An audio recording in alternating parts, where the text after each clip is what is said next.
ॐ गं गणपतये नमः। आप सभी को मेरा बहुत बहुत प्रणाम।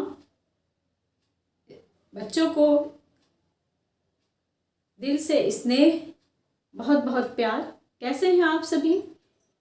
उम्मीद है अच्छे ही होंगे। आज हम एक विशेष टॉपिक पे चर्चा करने जा रहे हैं। उसके पहले मैं आपसे कुछ पंक्तियां बोलना चाहूँगी कि मैं वो सूरज तो नहीं हूँ जो पूरे संसार को रोशन कर दूँ। मैं वो सूरज तो नहीं हूँ जो पूरे संसार को रोशन कर दूँ, पर वो चिराग जरूर हूँ जो अपने घर को रोशन कर दूँ। तो बच्चों, इस पंक्ति से हमें यह संदेश मिलता है कि हम संसार के लिए कुछ कर पाएँ या ना कर पाएँ, अपने घर के लिए, अपने बड़े बुजुर्गों के लिए कुछ ज़रूर करें। उनके मन की भावनाओं को समझें और उन्हें आदर दें, सम्मान दें, स्नेह दें। यही उनके लिए बहुत कुछ होता है। और अगर आप घर में इतना कुछ कर पाए तो बाहर ज़रूर आपका मान बढ़ेगा। आइए हम चलते हैं अपने टॉपिक की ओर।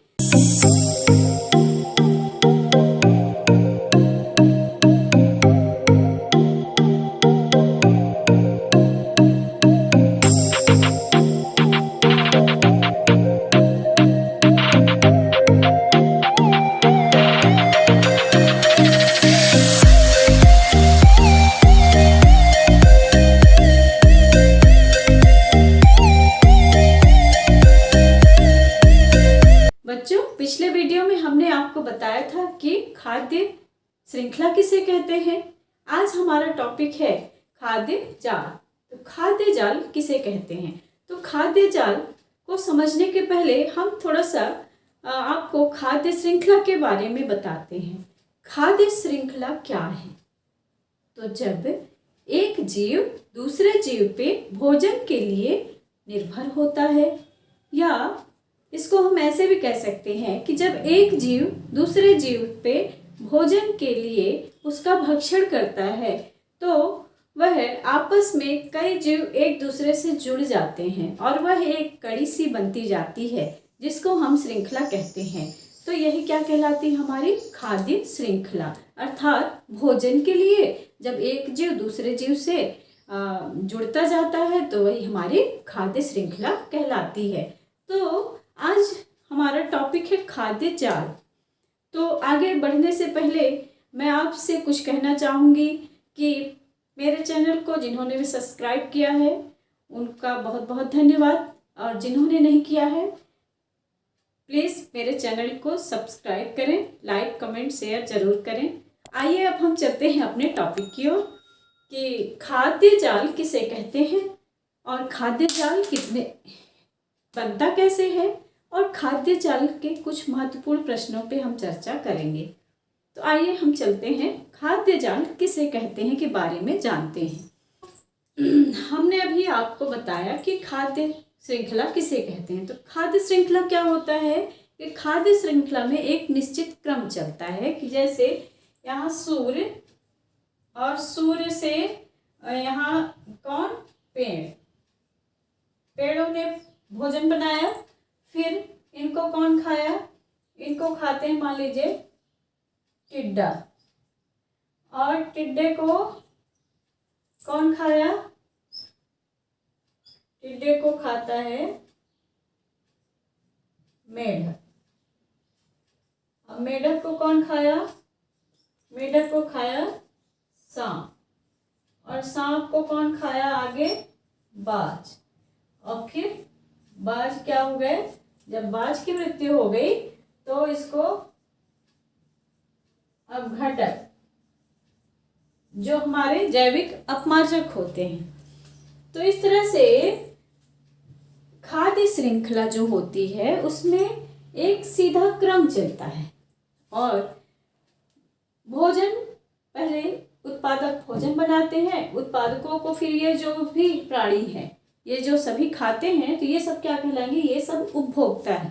तो उत्पादक केवल हमारा पेड़ है और ये सभी उपभोक्ता है। तो इनको खाने का एक सीधा क्रम चल रहा है, और खाने के इस सीधे क्रम को ही हम क्या कहते हैं, खाद्य श्रृंखला, क्योंकि आपस में ये क्या होते जा रहे हैं, जुड़ते जा रहे हैं और एक कड़ी बनती जा रही है और ऊर्जा का क्रम भी क्या हो रहा है, एक दिशा में प्रवाह हो रहा है। तो इस तरह से ये क्या कहलाएगी, हमारी खाद्य श्रृंखला।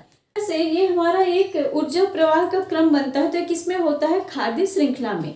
तो खाद्य जाल कैसे बनती है, तो खाद्य जाल को समझने के लिए आइए हम आपको पहले परिभाषा बता देते हैं कि खाद्य जाल कहते किसे हैं। तो जब अनेक खाद्य श्रृंखलाएं, यानी ये हमारी एक खाद्य श्रृंखला है, तो जब अनेक खाद्य श्रृंखलाएं आपस में जुड़ जाती हैं, खाद्य श्रृंखला के जीवधारियों का संबंध, ये हमारी एक खाद्य श्रृंखला है, तो एक खाद्य श्रृंखला के जीवधारियों का संबंध अन्य खाद्य श्रृंखलाओं के जीवधारियों से होता है, तो वहां पे एक जाल सा बन जाता है और इसी को ही हम क्या कहते हैं, खाद्य जाल कहते हैं। तो इसको हम अभी आपको उदाहरण से समझाते हैं कि यहाँ पे तो हमारी ये क्या है, खाद्य श्रृंखला है, इसमें एक क्रम चल रहा है। तो जब ऐसे ही अनेक खाद्य श्रृंखलाएं आपस में जुड़ जाती हैं और एक जाल सा बना देती हैं, तो यही क्या कहलाता है, खाद्य जाल कहलाता है। आइए हम इसे उदाहरण से समझते हैं। तो बच्चों, हमने अभी परिभाषा जाना कि खाद्य श्रृंखला आखिर कहते किसे हैं। तो खाद्य श्रृंखला के बाद हमने जाना कि खाद्य जाल किसे कहते हैं। तो खाद्य जाल को हम आइए उदाहरण के द्वारा समझते हैं कि खाद्य जाल आखिर बनता कैसे है। तो खाद्य जाल, मान लीजिए यहाँ उत्पादक हो गए, उत्पादकों ने क्या किया कि इन्होंने भोज्य पदार्थ बनाया। अब इन उत्पादकों को फिर कौन खाएंगे, जो हमारे उपभोक्ता वर्ग के जीव होंगे, अर्थात वो सब क्या होते हैं, शाकाहारी। जो प्राथमिक उपभोक्ता होंगे, जो सीधे पेड़ पौधों को खाते हैं, क्या कहलाएंगे, शाकाहारी कहलाएंगे। तो इसमें खरगोश, चूहा, टिड्डा, चिड़िया भी बीज उज खाती है, टिड्डा भी खाता है, चूहा भी खाता है और खरगोश भी खाता है। ये सभी सीधे क्या करते हैं, पेड़ों को खाते हैं या पेड़ों के उत्पादों को खाते हैं। इस प्रकार से ये शाकाहारी जीव हो गए। फिर जो इन जीवों को, इन शाकाहारी जीवों को जो जीव खाते हैं, वो क्या कहलाते हैं, मांसाहारी जीव कहलाते हैं। तो ये क्रम हमारा आगे की ओर बढ़ता जाता है। तो यहाँ पे क्या हो रहा है कि पेड़ को खरगोश ने खाया। अब खरगोश को किसने खा लिया, बाज ने खा लिया। तो ये एक हमारी अलग से खाद्य श्रृंखला बन गई। ये हमारी एक अलग खाद्य श्रृंखला है। फिर दूसरी खाद्य श्रृंखला इसमें कहाँ जुड़ी है कि जैसे पेड़ को किसने खाया, चूहा ने खाया। अब चूहे को सीधे किसने खा लिया, बाज ने खा लिया। तो चूहे को सीधे बाज ने खाया, तो ये हमारी दूसरी खाद्य श्रृंखला हो गई। अब यहाँ पे पेड़ को चूहे ने खाया, अब चूहे को सांप भी खा सकता है। तो यहाँ पे चूहे को सांप ने खाया, फिर सांप को बाज ने खा लिया। तो ये हमारी तीसरी आहार श्रृंखला हो गई। अब फिर यहाँ पेड़ को टिड्डा खाता है, टिड्डे को कीट ने खाया। अब कीट को किसने खा लिया, मेढक ने खा लिया। अब मेढक को फिर किसने खाया, सांप ने खाया। मेढक को सांप ने खाया और फिर सांप को सीधे किसने खा लिया, बाज ने खा लिया। तो यहाँ पे हमारी ये अलग खाद्य श्रृंखला जुड़ गई। ठीक, अब फिर यहाँ पे पेड़ को चिड़िया ने खाया, अब चिड़िया को भी बाज ने खा लिया। अर्थात कई सारी, जब ये 1 2 3 4 5 कई सारी खाद्य श्रृंखलाएं आपस में जुड़ जाती हैं और एक जाल सा निर्मित हो जाता है। इसी को ही हम क्या कहते हैं, खाद्य जाल कहते हैं। तो खाद्य जाल में का मतलब कि जब इस जीव को, जैसे बाज को भोजन के लिए, आहार के लिए अन्य वैकल्पिक रास्ते हुए, अर्थात वह खरगोश को भी खा सकता है, चूहा को भी खा सकता है, सांप को भी खा सकता है और मेढक को भी खा सकता है। कई वैकल्पिक रास्ते उसके लिए, भोजन के लिए खुल जाते हैं। तो यही क्या कहलाता है, खाद्य जाल कहलाता है।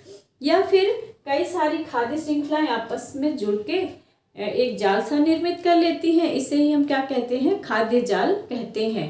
अर्थात हम इसे इस प्रकार से भी परिभाषित कर सकते हैं कि इस पारितंत्र में जब एक जीव को भोजन के लिए अन्य वैकल्पिक रास्ते भी मिल जाते हैं और कई सारी खाद्य श्रृंखलाएं आपस में जुड़ जाती हैं, इसे हम खाद्य श्रृंखला कहते हैं। अर्थात उसमें एक जाल सा निर्मित हो जाता है, तो वह खाद्य जाल या फूड वेब कहलाता है।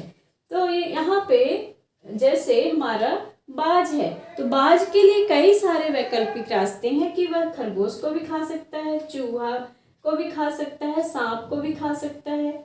अब यहाँ पे चूहे सांप के लिए भी कई वैकल्पिक रास्ते हैं कि वो चूहे को भी खा सकता है और इधर हमारे मेढक को भी खा सकता है। अर्थात एक जीव को भोजन के और वैकल्पिक रास्ते भोजन के लिए मिल जाते हैं, तो यही क्या यानी एक आहार श्रृंखला पे ही वह निर्भर नहीं होता है, वह इस आहार श्रृंखला को छोड़ के इस आहार श्रृंखला से अपना भोजन प्राप्त कर सकता है।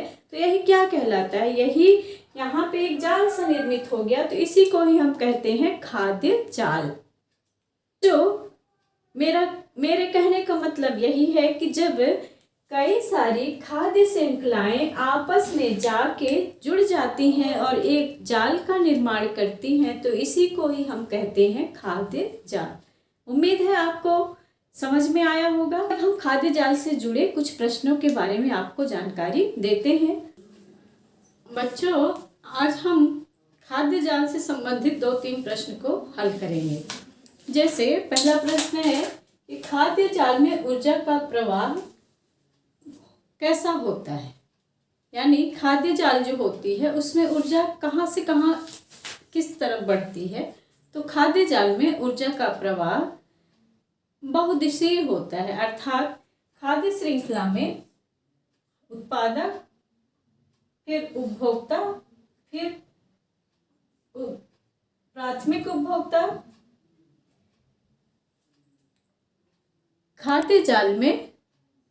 खाद्य श्रृंखला में सबसे पहले उत्पादक, फिर उपभोक्ता, फिर प्राथमिक उपभोक्ता, द्वितीयक उपभोक्ता, तृतीयक उपभोक्ता और उच्च मांसाहारी या उच्च श्रेणी का उपभोक्ता। इस तरह से जो श्रृंखला है एक क्रम में चलती है। लेकिन खाद्य जाल में क्या होता है कि कई सारी खाद्य श्रृंखलाएं आपस में क्या होती हैं, जुड़ी हुई होती हैं और इसी को ही हम क्या कहते हैं, खाद्य जाल कहते हैं। तो खाद्य श्रृंखलाएं जब आपस में एक साथ जुड़ी होती हैं, इसी को ही हम खाद्य जाल कहते हैं। वह एक दिशीय होता है और इसमें ऊर्जा का प्रवाह इधर से भी हो रहा है, यहाँ भी हो रहा है और यहाँ भी हो रहा है, अर्थात बहुदिशीय होता है। इसलिए हम यहाँ पे कह सकते हैं कि खाद्य जाल में ऊर्जा का प्रवाह बहुदिशीय होता है, यानी किसी भी दिशा में हो सकता है। फिर 10% का नियम देने वाले वैज्ञानिक का नाम बताइए। ये जो 10% ऊर्जा का स्थानांतरण का नियम दिया था जिस वैज्ञानिक ने, उनका नाम क्या है। तो 10% नियम देने वाले वैज्ञानिक का नाम। प्रश्न है हमारा कि 10% का नियम देने वाले वैज्ञानिक का नाम बताइए। तो 10% का नियम देने वाले वैज्ञानिक का नाम है लिंडेमान।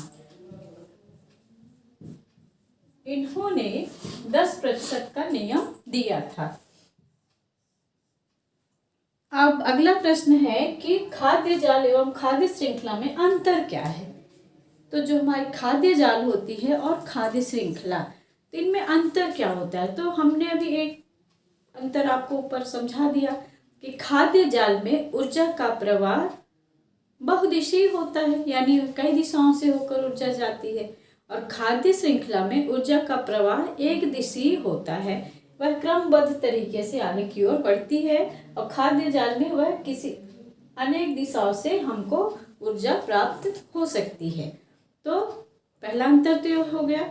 दूसरा अंतर यह होता है कि खाद्य श्रृंखला के क्रमबद्ध तरीके से चलती है और जो खाद्य जाल है उसमें हमारी अनेक खाद्य श्रृंखलाएं मिलकर एक खाद्य जाल का निर्माण करती हैं। तो ये दूसरा अंतर हो गया।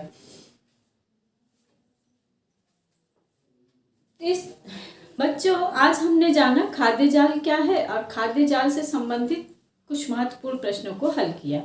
अब मिलते हैं अगले वीडियो में। तब तक के लिए आप इसको पढ़िए, अध्ययन करिए। थैंक यू, धन्यवाद।